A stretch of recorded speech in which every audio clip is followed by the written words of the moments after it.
Hello students, welcome to Jio future. আজকে আমরা class 12-এর দ্বাদশ শ্রেণীর সিলেবাসের অন্তর্ভুক্ত একটি গুরুত্বপূর্ণ বিষয় জলবায়ুর অন্তর্গত কলিশনস থিওরি এটি নিয়ে জানব। অর্থাৎ সংঘর্ষ সম্মিলন তত্ত্ব যেটা রয়েছে সেই থিওরিটি নিয়ে জানব। এর আগের ক্লাসে আমরা আইস ক্রিস্টাল থিওরি নিয়ে ক্লাস করেছি, তো আজকে এটি জানব। এবং সেই সঙ্গে সামনে যে পরীক্ষা আসতে চলেছে এসএলএসটি রিক্রুটমেন্টের, সেখানেও কিন্তু এই টপিকটি রয়েছে, ফলে তাদের জন্যও কিন্তু এই টপিকটি খুব গুরুত্বপূর্ণ। তো চলো আমরা বিষয়ে যাই। তাহলে বৃষ্টিপাত সৃষ্টির মতবাদ আমরা জানি দুটো রয়েছে, একটা হচ্ছে আইস ক্রিস্টাল থিওরি আর একটা রয়েছে সংঘর্ষ সম্মিলন তত্ত্ব বা হচ্ছে কলিশনস থিওরি। এই দুটো তত্ত্ব আমরা আগের ক্লাসেই আইস ক্রিস্টাল থিওরি পড়েছি। যারা দেখোনি সেটা অবশ্যই গিয়ে যদি ভাবো যে দেখবো, দরকার রয়েছে বোঝার, তো সেটি তার লিঙ্ক দেওয়া রয়েছে ডেসক্রিপশান বক্সে, সেখান থেকে দেখতে পারো। তো আজকে আমরা সংঘর্ষ সম্মিলন তত্ত্ব সম্পর্কে জানব। এই তত্ত্বের প্রবক্তা হচ্ছে ল্যাংমুইর এবং সেই সঙ্গে সিমসন, তারা এই তত্ত্ব দিয়েছিলেন। এবং এই তত্ত্বের আরেকটা নাম হচ্ছে ওয়েক মেকানিজম। দেখো নামটির মধ্যে রয়েছে সংঘর্ষ এবং সম্মিলন তত্ত্ব, অর্থাৎ এই তত্ত্বের মধ্যে বৃষ্টিপাত যেভাবে তৈরি হবে তার মধ্যে একটা বিষয় রয়েছে সংঘর্ষ, এবং অর্থাৎ সংঘর্ষ মানে একটা কণার সঙ্গে আর একটা কণার সংঘর্ষ, কোনো একটা সংঘর্ষের ব্যাপার থাকবে এবং সেই সঙ্গে একটা কণার সঙ্গে আর একটা কণার যুক্ত হয়ে সম্মিলিত হয়ে বৃষ্টির কণাটা বড় হওয়ার কথা থাকবে। আগের থিওরিতে অর্থাৎ আইস ক্রিস্টালে যেরকম দেখেছিলাম যে অবশ্যই উচ্চ আকাশের মেঘ হবে, সেখানে আইস ক্রিস্টাল থাকবে। এখানে কিন্তু শর্তগুলো দেখো অন্যরকম আছে। এখানে কি অ্যাবসেন্স অফ আইস ক্রিস্টাল, অর্থাৎ মেঘের মধ্যে বরফের যে কেলাস সেগুলো থাকবে না, অর্থাৎ এই মেঘটা হবে নিচু আকাশের মেঘ। আমরা যখন আইস ক্রিস্টাল থিওরি বা বরফ কেলাস তত্ত্ব পড়েছিলাম সেখানে বলেছিলাম যে মেঘটা হবে অবশ্যই উচ্চ আকাশের মেঘ, কিন্তু এখানে যে কথা বলা হচ্ছে সেটা হচ্ছে নিচু আকাশের মেঘ, অ্যাবসেন্স অফ, যেখানে আইস ক্রিস্টাল থাকবে অর্থাৎ বরফ কেলাসের অনুপস্থিতি থাকবে। প্রেজেন্স অফ ওয়ার্ম ক্লাউড, অর্থাৎ উষ্ণ মেঘে হবে, অর্থাৎ এই মেঘের উষ্ণতা হিমাঙ্কের অনেকটা উপরে থাকবে, অর্থাৎ সেখানে 5 ডিগ্রি 7 ডিগ্রি সেলসিয়াস এরকম থাকবে। প্রেজেন্স অফ হাইগ্রোস্কোপিক পার্টিকেল থাকবে বা হাইগ্রোস্কোপিক নিউক্লি থাকবে, অর্থাৎ মেঘের মধ্যে অনেক ধরনের কণা থাকবে, লবণ কণা, তারপর হচ্ছে ধুলোর কণা, এগুলো থাকবে, যারা কিন্তু কি করবে কনডেনসেশন বা ঘনীভবন ঘটাতে সাহায্য করবে। অর্থাৎ মেঘের মধ্যে হাইগ্রোস্কোপিক পার্টিকেল বা বিভিন্ন ধরনের কণা, লবণ কণা, ধুলোর কণা, এদের উপস্থিতি থাকবে।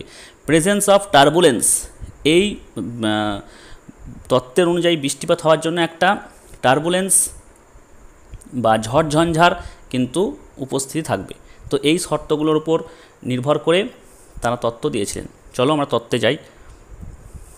তাহলে এই সংঘর্ষ সম্মিলন তত্ত্ব অনুযায়ী দেখতেই পাচ্ছ যে এই যে মেঘের কথা বলা হচ্ছে সেটা হচ্ছে নিচু আকাশের মেঘ এবং সেটি হচ্ছে ওয়ার্ম ক্লাউড, এবং সেখানে কিন্তু কোনো রকম বরফ ক্লাসের উপস্থিতি নেই, সেখানে রয়েছে ওয়াটার পার্টিকেল বা ওয়াটার ড্রপলেটস যেগুলো রয়েছে, ওয়াটার ভেপার রয়েছে, সেই সঙ্গে কিছু হাইগ্রোস্কোপিক নিউক্লি অর্থাৎ সল্ট বা ডাস্ট, এগুলো রয়েছে মেঘের মধ্যে।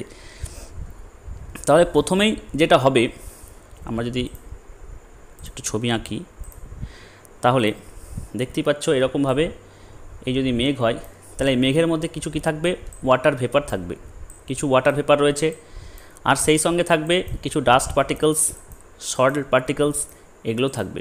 এবং আমরা জানি যখন আমরা কনডেনসেশন বা ঘনীভবন চ্যাপ্টার পড়েছিলাম তখন তোমাদেরকে বলেছিলাম, যারা সেই ক্লাসটি করেছো জানো, যে মেঘের মধ্যে যখন কোনো এই ধরনের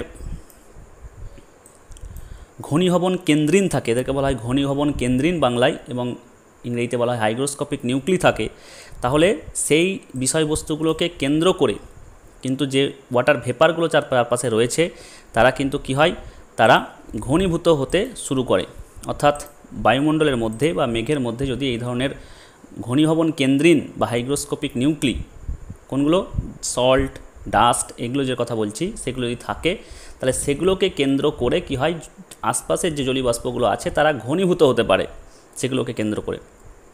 তাহলে সেই সল্টগুলোকে কেন্দ্র করে বা সেই ডাস্টের কণাগুলোকে কেন্দ্র করে কি হবে, জলীয়বাষ্পগুলো ঘনীভূত হবে, এবং এই ঘনীভবন প্রক্রিয়ার ফলে কি হবে, সেখানে বিন্দু বিন্দু জলকণার পরিণত হবে। কিন্তু এই প্রক্রিয়াটা একটা ইনফিনিটিভ বা এরকমভাবে চলতেই থাকবে না, চেন প্রক্রিয়ায় চলতেই থাকবে না। আমরা যদি আইস ক্রিস্টাল থিওরিতে যেটা দেখেছিলাম বা আমরা যেটা বরফ ক্লাস তত্ত্বে দেখেছিলাম কি এই ছিল, তার মধ্যে ছিল কি এরকম ধরনের আইস ক্রিস্টাল ছিল। তো আইস ক্রিস্টালের চারপাশে যে বায়ুগুলো ছিল সেগুলো ঘনীভবন প্রক্রিয়ার ফলে আইস ক্রিস্টালটা আস্তে আস্তে বড় হতেই থাকছিল, এরকম বড় হয়ে যাচ্ছিল। তারপরে যখন আর বায়ুমণ্ডলে থাকতে পারছিল না তখন নিচের দিকে চলে আসছিল।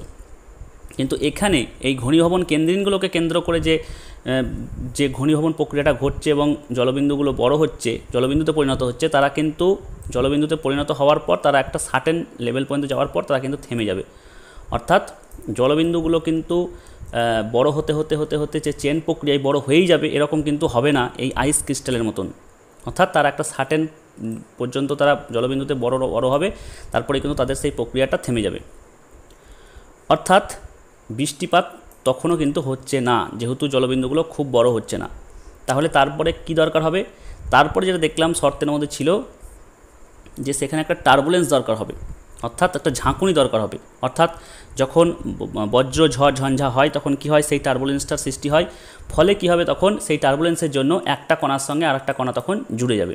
একটা কণার সঙ্গে দেখতেই পাচ্ছ, এই চিত্রের মধ্যে দেখতেই পাচ্ছ যে এইভাবে একটা কণার সঙ্গে আর একটা কণা কী হবে, জুড়ে যাবে।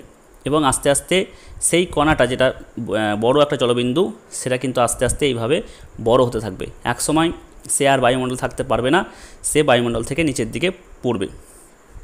এটাই হচ্ছে কি কলিশন মানে কি, এই যে টার্বুলেন্সের ফলে কি হলো, একটা কণার সঙ্গে একটা কণার ধাক্কা লাগতে শুরু করলো এবং একটা কণা কি হতে থাকলো, আস্তে আস্তে বড় হতেই থাকলো। এটাই হচ্ছে কি কলিশন। একটা কণার সঙ্গে একটা কণার ধাক্কা খাওয়াকে তিনি বলেছেন সংঘর্ষ, কলিশন। আর সম্মিলন কি, এই যে আর তারপরে আস্তে আস্তে যুক্ত হয়ে বড় হওয়াটাকে এটা কি বলছেন সম্মিলন, সম্মিলিত হয়ে যাচ্ছে। তাহলে সংঘর্ষ হচ্ছে একটা, টার্বুলেন্সের ফলে কি হচ্ছে, ঝাঁকুনির ফলে কি হচ্ছে, একটা কণার সঙ্গে একটা কণার যুক্ত হওয়ার সুযোগ পাচ্ছে এবং তারপরে আস্তে আস্তে কণাটা বড় হচ্ছে। এই বড় কণা যখন আস্তে আস্তে নিচের দিকে পড়বে বায়ুমণ্ডলে, তখন কি হবে, সে আরও জলবিন্দুকে বা ওয়াটার ভেপারকে তার দিকে টেনে নেবে। কেন টানবে সে?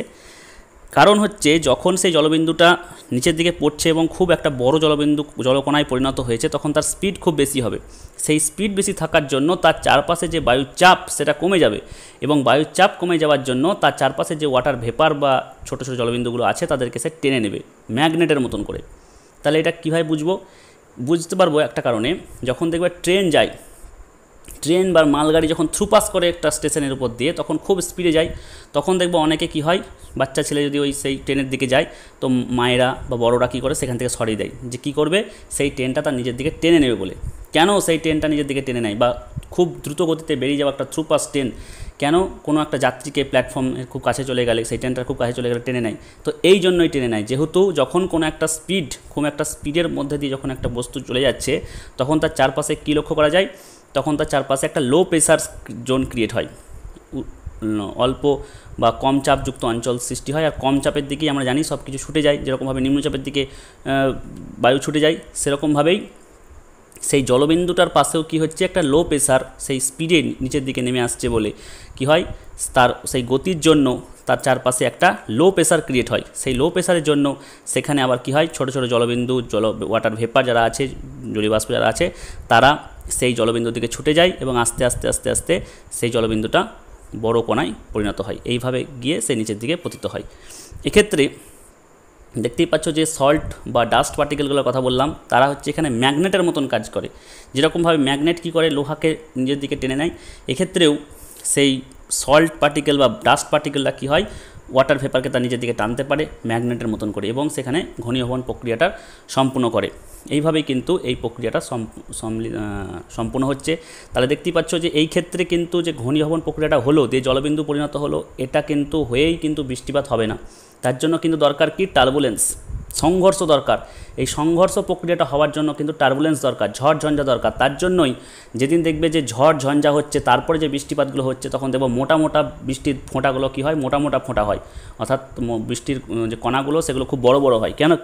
ওই বজ্র ঝড়ের ফলে থান্ডারস্টর্মের ফলেই কী হয়, টার্বুলেন্স প্রক্রিয়াটা বায়ুমণ্ডলের উপরিস্তরে কী হয়, খুব ভালোভাবে হয়। এবং সেই টার্বুলেন্সের জন্য একটা জলবিন্দুর সঙ্গে আর একটা জলবিন্দু কী হয়, সম্মিলিত হতে পারে এবং আরও বড় জলকণায় পরিণত হয়, এবং সেই জলবিন্দুরা যখন নিচের দিকে নেমে আসে তখন প্রচণ্ড বেগে নেমে আসে এবং বড় যখন জলকণায় পরিণত হয় তার স্পিডের জন্য, তার গতির জন্য কী হয়, তার চারপাশের যে বায়ুর চাপ সেটা অনেকটা কমে যায়, ফলে তার চারপাশের যে ওয়াটার ভেপার, জলীয়বাষ্প বা জলবিন্দুরা আছে তাদেরকে সে নিজের দিকে টেনে নেয় এবং আস্তে আস্তে সেই কণাটা অনেকটা বড় হয়। এইভাবেই কিন্তু এই বৃষ্টিপাত হয় এই থিওরি অনুযায়ী। তাহলে বুঝতেই পারলে যে এখানে কি হচ্ছে, যে চেন প্রক্রিয়া যেটা বললাম, যে ঘনীভবনের ফলে যে চেন প্রক্রিয়া দেখা যায় আইস ক্রিস্টাল থিওরিতে, এখানে কিন্তু চেন প্রক্রিয়াটা দেখা যায় না। অর্থাৎ আইস ক্রিস্টাল যেমন ঘনীভবন প্রক্রিয়া হওয়ার ফলে সেই আইস ক্রিস্টালটা বড় হতেই থাকে, এখানে কিন্তু সেই প্রক্রিয়াটা হয় না। অর্থাৎ ঘনীভবন হওয়ার পর একটা নির্দিষ্ট কণায় পরিণত হওয়ার পর সেই ঘনীভবন প্রক্রিয়াটা আর ত্বরান্বিত হয় না, একটা জলবিন্দু কণায় পরিণত হয়ে যাওয়ার পর সেই প্রসেসটা স্টপ হয়ে যায়, তখন কিন্তু দরকার হয়ে পড়ে এই টার্বুলেন্সের। ফলে টার্বুলেন্স কিন্তু এই প্রক্রিয়ায় বা এই তত্ত্বের জন্য খুব গুরুত্বপূর্ণ ভূমিকা পালন করে। এইভাবেই সংঘর্ষ অর্থাৎ টার্বুলেন্স, এর ফলে ঝাঁকুনির ফলে একটা কণার সঙ্গে আরেকটা কণা লেগে যায় এবং একটা বড় জলবিন্দু নিচের দিকে পতিত হয়, একটা কণার সঙ্গে আরেকটা কণা সম্মিলিত হয়ে। এই তত্ত্বের অনুযায়ী এইটাকে আর একটা নাম হচ্ছে, সেটা হচ্ছে ওয়েক মেকানিজম। ওয়েক মেকানিজম কি, দেখতেই পাচ্ছ যে এখানে আর একটা চিত্র দেওয়া আছে। এই যে কথাটা বললাম, দেখবা যে যখন গাড়ির কাঁচে একটা জলকণার সঙ্গে আর একটা জলকণা যখন মিলিত হয় তখন দেখো এইভাবে কিন্তু একটা বড় জলকণায় পরিণত হয়। ছোট ছোট ছোট ছোট জলবিন্দুগুলো এভাবে মিলিত হয়ে একটা বড় জলকণায় কিন্তু পরিণত হচ্ছে। এইভাবেই কিন্তু এই প্রক্রিয়াটা সম্পূর্ণ হয়। অর্থাৎ এই প্রক্রিয়ার একটা ছোট্ট নিদর্শন কিন্তু আমরা এই গাড়ির কাঁচের ওপর দেখতে পাচ্ছি, যেখানে কিন্তু এই প্রক্রিয়াটা সম্পূর্ণ হয়। এই প্রক্রিয়াটাকে বলা হয় ওয়েক মেকানিজম। ওয়েক মেকানিজম কি, এই যে দেখতে পাচ্ছ যখন একটা জেট বিমান উড়ে যাচ্ছে তখন তার আকাশের মধ্যে একটা সাদা রঙের অংশ তৈরি হয়, বা যখন একটা জাহাজ বা একটা যখন বোট, স্টিমারগুলো যখন যায় তখন সে যখন খুব স্পিডে যায় তখন জলের মধ্যে কি হয়, এরকম করে জলের মধ্যে সাদা অংশ তৈরি করে চলে যায়। তো এই সাদা অংশটা কী জন্য তৈরি হয়, কারণ হচ্ছে যখন সে খুব স্পিডে যাচ্ছে তখন সেই বায়ুমণ্ডলে যে ভেপারগুলো আছে, জলীয়বাষ্পগুলো আছে, তারা কি হয়, তারা কনডেন্সড হয়ে যায়, অর্থাৎ ঘনীভূত হয়ে যায়, এবং ঘনীভূত হওয়ার জন্যই কিন্তু সেখানে কিন্তু ঘনীভূত হয়ে এই ধরনের একটা সাদা অংশের তৈরি করে, সেই জলবিন্দু হালকা জলবিন্দু কণায় পরিণত হয়ে যায়। তার জন্য জেট বিমানগুলো যখন উড়ে যায় তখন তার একটা লেজ আকারে এরকম করে মেঘের মধ্যে একটা সাদা অংশ সৃষ্টি করে যায়, এটাকে বলা হয় ওয়েক, জেট বিমানের ওয়েক। তো এরকম আমরা যেখানেই আমরা এরকম ধরনের স্পিড দেখতে পাবো, স্পিডের সঙ্গে যখন উঁচু দিকে চলে যাবে, সেটা বিমানের ক্ষেত্রেও হয়, জেট বিমানের ক্ষেত্রেও হয়, আবার হচ্ছে জলের ক্ষেত্রে বোট স্টিমার যেগুলো হয় সেখানেও কিন্তু জলের মধ্যে সেই ধরনের টার্বুলেন্সের ফলে সেরকম ধরনের সৃষ্টি হয়। এইভাবে এই যে দেখছো জোরে যাচ্ছে, এর ফলে কি হচ্ছে, তার চারপাশে একটা বায়ুর যে চাপ সেটা হালকা হয়ে যাচ্ছে এবং এই জায়গাটার যে জলীয়বাষ্পগুলো থাকছে তারা কিন্তু দ্রুত সেখানে ছুটে এসে সেখানে কিন্তু ঘনীভূত হতে পারছে। তো এই ধরনের প্রক্রিয়ার ফলে কিন্তু এই মেকানিজমটার সঙ্গে কিন্তু এই প্রক্রিয়াটা জড়িত, সংঘর্ষ সম্মিলন এই তত্ত্বের সঙ্গে কিন্তু এই বিষয়গুলো জড়িত। তো এইভাবেই কিন্তু বৃষ্টিপাত সৃষ্টির এই প্রক্রিয়াটা ত্বরান্বিত হয়। অর্থাৎ আইস ক্রিস্টালে যেমন বলেছিলাম যে উঁচু আকাশের মেঘ, সেখানে বরফ ক্লাস থাকবে এরকম বিষয়, কিন্তু সেটা ছিল মিড ল্যাটিটিউড বা নাতিশীতোষ্ণ অঞ্চল, এই ধরনের উচ্চ অক্ষাংশের যুক্ত অঞ্চলে কিন্তু আইস ক্রিস্টাল থিওরিটা প্রযোজ্য। আর এক্ষেত্রে এটা হচ্ছে ক্রান্তীয় অঞ্চলের ক্ষেত্রে প্রযোজ্য, অর্থাৎ নিম্ন অক্ষাংশের ক্ষেত্রে প্রযোজ্য এই থিওরিটা, যেখানে উষ্ণ মেঘ হবে এবং সেই সঙ্গে নিম্ন আকাশের মেঘ হবে, সেখানে কিন্তু এই প্রক্রিয়ায় কলিশনস এবং কোলেশনস থিওরি অনুযায়ী বা সংঘর্ষ সম্মিলন তত্ত্ব অনুযায়ী কিন্তু বৃষ্টিপাত হতে দেখা যায়। যদি তোমাদের কোনো এই বিষয়ে কোনো কোশ্চেন থেকে থাকে তো অবশ্যই সেগুলো কমেন্ট বক্সে জানাও। তো আজকের মতো আলোচনা এখানেই শেষ করছি। Thank you.